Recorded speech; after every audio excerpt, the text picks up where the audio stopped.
Funding for this program was provided by the Annenberg CPB project. The discovery of new societies confronted Europeans with a dazzling range of beliefs and institutions different from their own. It persuaded some that the world was their oyster, and it led others to begin a revolution in critical thinking. The Renaissance and the New World, this time on the Western tradition.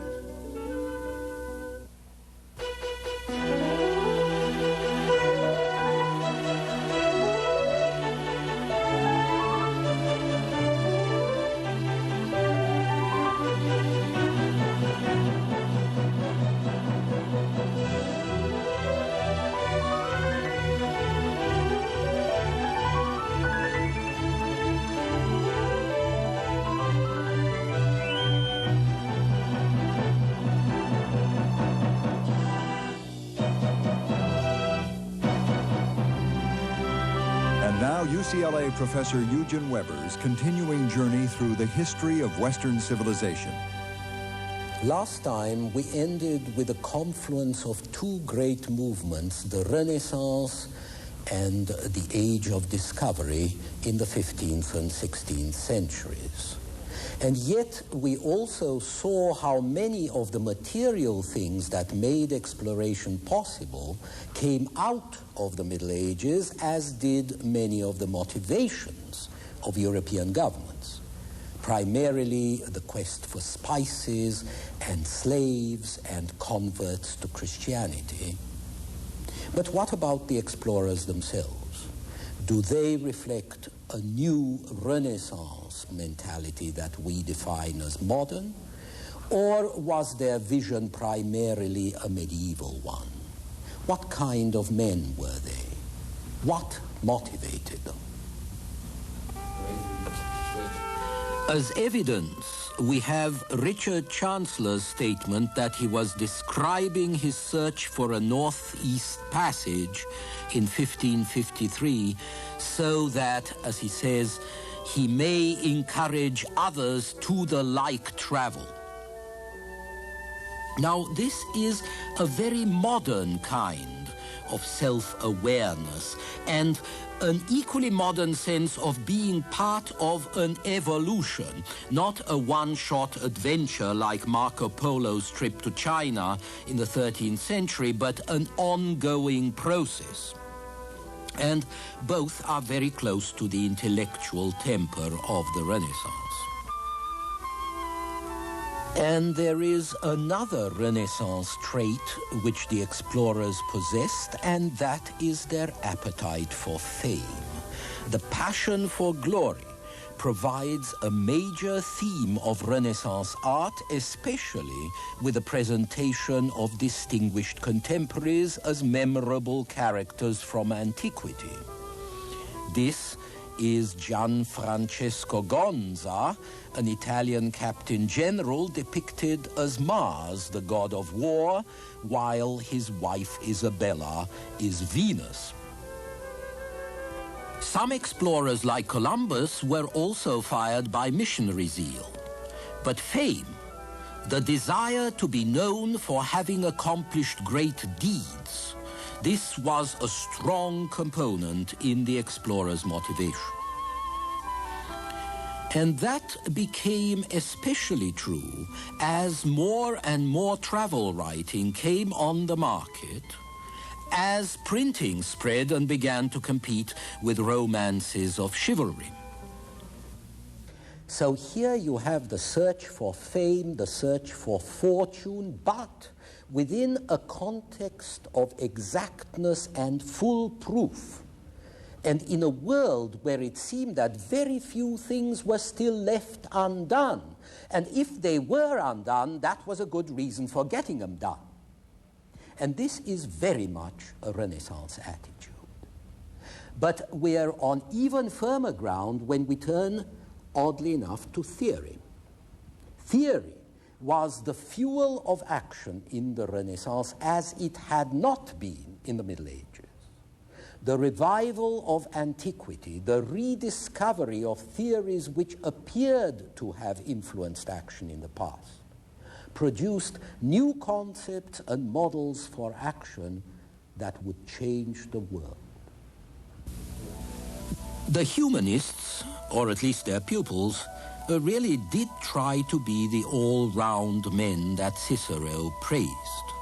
The architects and artists were actually affected by theoretical treatises based on assumptions about what had produced great art in ancient times.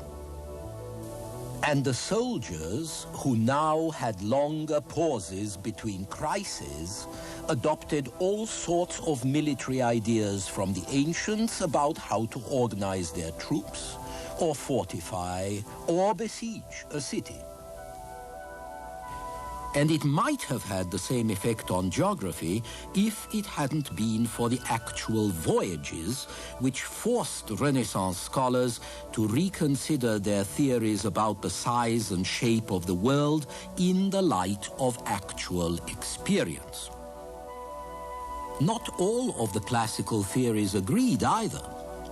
Ptolemy, a 2nd century Greek, was one established authority who believed that you couldn't sail around the world because Africa merged with a large continent that filled the southern hemisphere and joined Africa to India. On the other hand, there was the geographer Strabo, a contemporary of Augustus, who thought that the ocean sea to the west washed the southern shores of Asia. You had to be careful when you sailed the ocean because you might fall over the edge. Still, Strabo believed, to quote him, that the uninhabited world forms a complete circle, itself meeting itself, so that if the immensity of the Atlantic did not prevent it, we could sail from Iberia to India along one and the same parallel. By the early 1400s, Strabo's theories were gaining ground as sea charts and ship logs got better. There was also constant contact between the sailors, the theorists, and the map makers.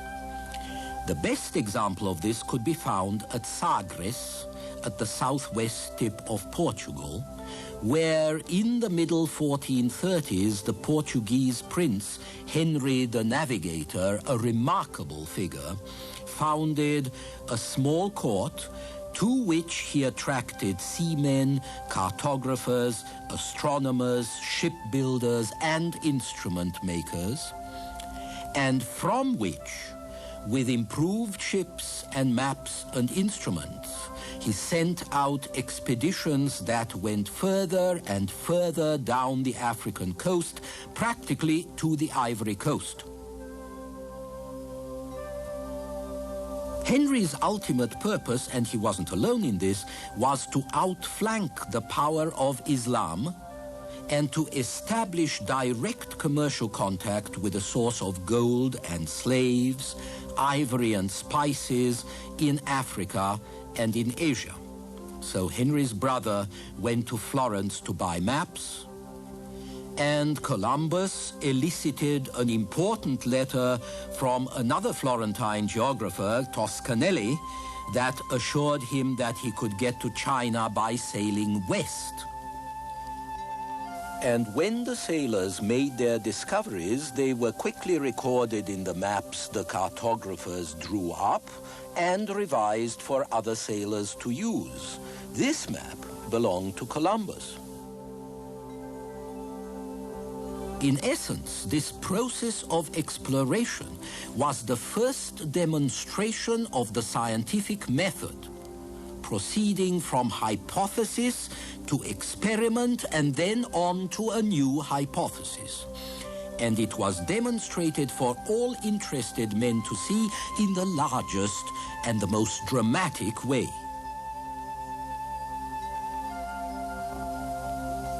The hypothesis that there was open water between Europe and Asia to the west, as Columbus first believed, was disproved not by abstract calculation, but concretely by revealing an enormous new territory full of exotic peoples and providing a new way of life for thousands of soldiers and settlers.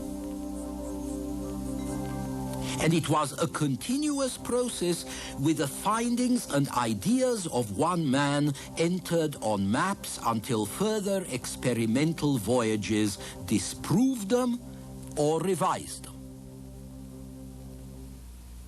What you have to remember is that the scientific method which we take as the hallmark of modern thinking could not be applied rigorously in a pure scientific field in astronomy or physics or chemistry until the 17th century, when the pendulum clock and the telescope and the microscope were developed. Before that, however hard the would-be scientist thought, it was difficult to verify his ideas because the means for scientific proof were rudimentary. One field where you could actually verify theory was the field of discovery through the cooperation between the theorizers at home and the observers in their ships. You might even say that the first scientific laboratory was the world itself. So the age of discovery and the Renaissance were in partnership. But it was a fumbling and confused relationship because the first explorers carried with them a mass of medieval presuppositions which prevented them from making a properly objective report on what they saw. What the public wanted and got a lot of were monsters and marvels, and giants and dwarfs and headless men with faces in their chests, and dog-headed men, and men with one huge foot which they could use as a sunshade, and all kinds of other grotesques. Another feature in the new lands that people wanted to find or to hear about was the existence of an earthly paradise. Some golden age existence where men could be found happy, naked, free, without government or property, without disease or melancholy. One major reason why Europeans wanted to believe in the existence of paradise was that they fared so badly at home, where they were torn by war, eaten by plague, brutalized by poverty and famine and all kinds of other troubles. So explorers were tempted to color their facts to fit their hopes, and publicists popularized and vulgarized their reports to turn the Indian into a noble savage and life in the New World into a kind of moral symbol of the Golden Age. But these fantasies were going to collide with something else, something very urgent and very concrete, which was the religious issue. Significantly, the first question European intellectuals asked about the natives of the New World was not what are they like, but can they be saved? And that was because the societies being discovered in the New World did not fit into the framework of the book of Genesis. So it wasn't clear whether Jesus died for these creatures and whether they were really human at all. The question was important because the sort of treatment the Indian might expect depended on the answer. The view that the Indian was an animal, hence a natural slave, this view was pressed with some force. 16th century Englishmen, for instance, assumed that the Indians were on the whole wild, ignorant, and animal-like. For their part, the Indians quite sensibly refuse to work the hours, wear the clothes, follow the diet of Europeans. So the way was open for the pessimists to point out that Indians were incapable of living virtuously and freely, and that they must therefore be by nature slaves. This notion fitted very well with a growing clamor for cheap labor to work in silver mines like this one in Peru, or on sugar estates in a climate which sapped the energy of white men and which would soon take the lives of the natives. Even worse would be the devastating European diseases for which Indians had no immunities. With European brutality confirmed by economic need, with forcible conversion to Christianity accepted as common necessity, the slave trade took on a new and long-enduring lease of life, or rather death.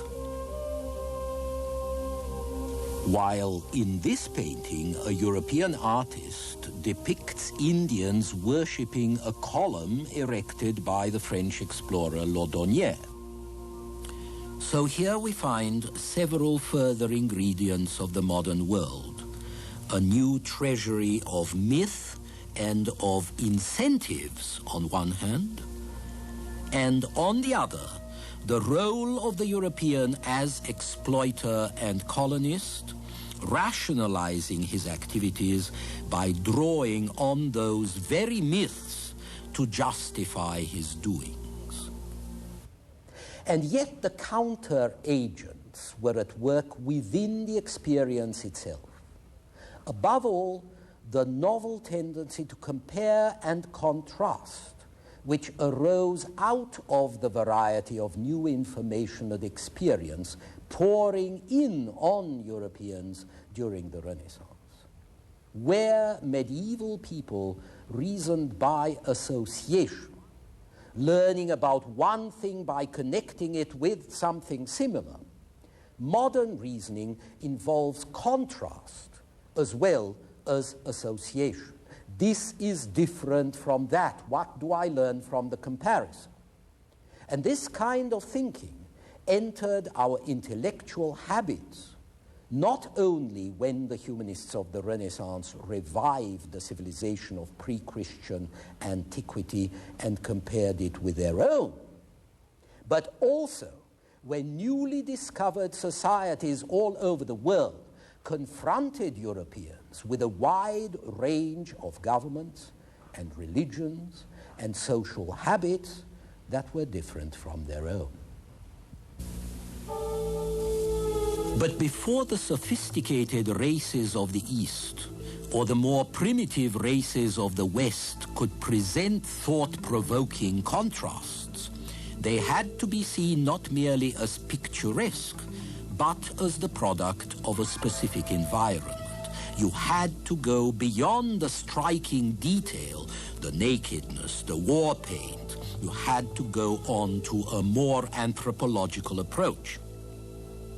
And you begin to find this when one of Vasco da Gama's officers spends the night with the natives of the Cape of Good Hope to see how they live and what they eat, or when missionaries begin to learn the languages and the religious beliefs of the peoples they were trying to convert, because they could only hope to convince the natives when they had entered into their world and values.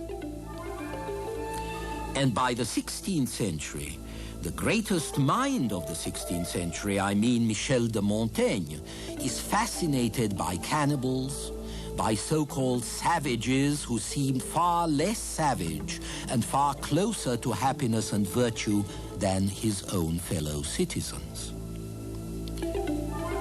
Not just far less savage, more sensible too. Cannibals kill, but they kill for a purpose. They want to eat. We, says Montaigne, we kill to no good purpose. And so here, 400 years ago, we can hear the forest murmurs of relativism. But it was very far away, and it was going to be a very slow process that culminated in the 18th century, when the comparative study of strange societies and religions and brave new worlds would lead to a critical re-evaluation of European religion, philosophy, and political structures. But that had its roots, I think, in the Renaissance, in the growing willingness based on a growing necessity to see, estimate, evaluate, test, to learn more and actually use it. Invest it, so to speak, in order to learn more still, to seek not only knowledge, but precise knowledge, to examine not only the self subjectively, which was one of the great joys of Renaissance humanists, but the world objectively, because objectivity was the great liberator, the widener of mental horizons, the progenitor of modern science. It was fed by forcing the imagination not inward, but outward, exposing it to challenging information about different ways of life. It was the humanists like Erasmus who laid the ground for this critical and comparative approach to information and experience.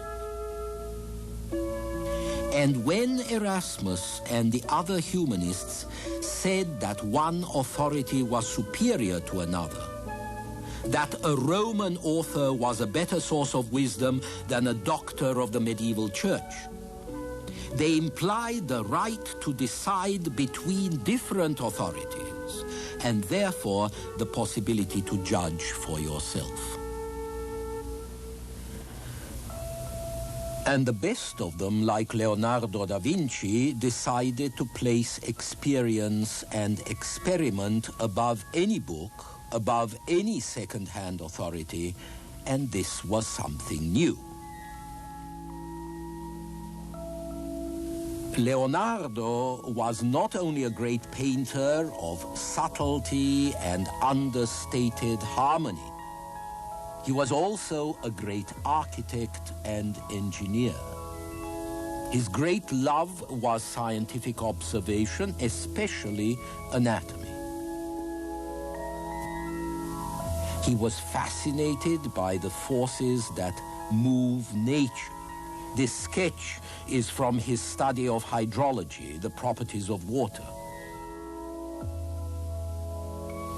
And he approached these forces in a thoroughly empirical way. When he works out his geological theories, he doesn't look for a text in Aristotle, he looks around him. He notes that things that are born in salt water are found on high mountains far from present seas. And he concludes the phenomena we witness explain the past. He dissects bodies. He suggests the possibilities of comparative anatomy. He predicts the helicopter.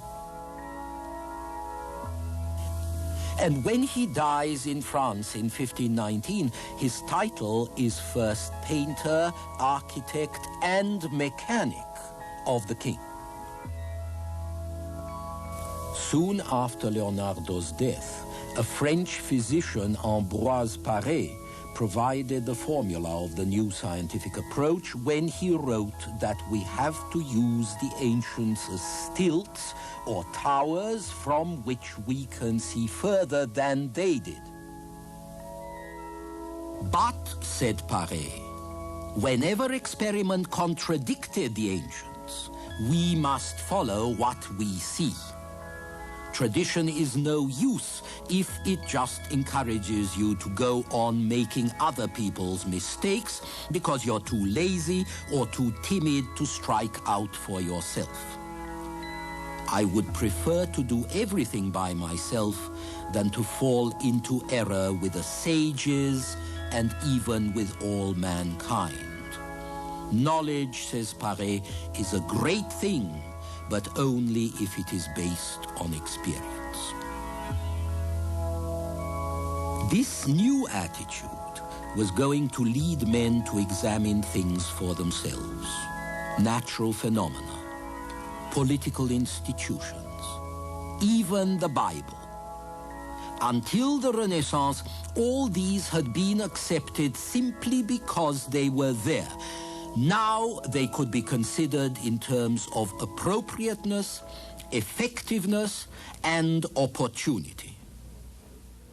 Obviously, this didn't all happen at once. Most people conformed as they had always done without much question. But the fact remains that by the 1600s, knowledge and science had ceased to rest on an inert tradition transmitted from the past. They became the knowledge, science, investigation of what is, which you acquire by searching and looking and drawing conclusions from what you see.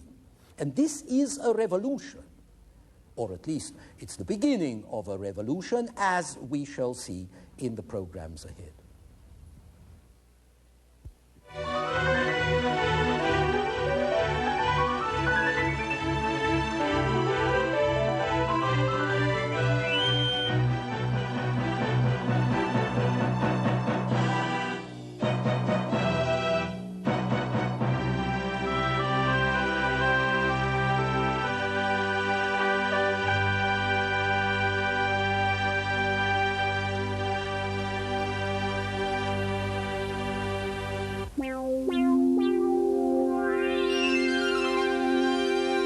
Funding for this program was provided by the Annenberg CPB project. For information about the Western Tradition television course, transcripts, pre-recorded videocassettes, off-air taping, or related books based on the television series, viewers should call the Annenberg CPB projects 1-800-LEARNER telephone number, or write to the Annenberg CPB project, 1111 16th Street Northwest, Washington, D.C. 20036.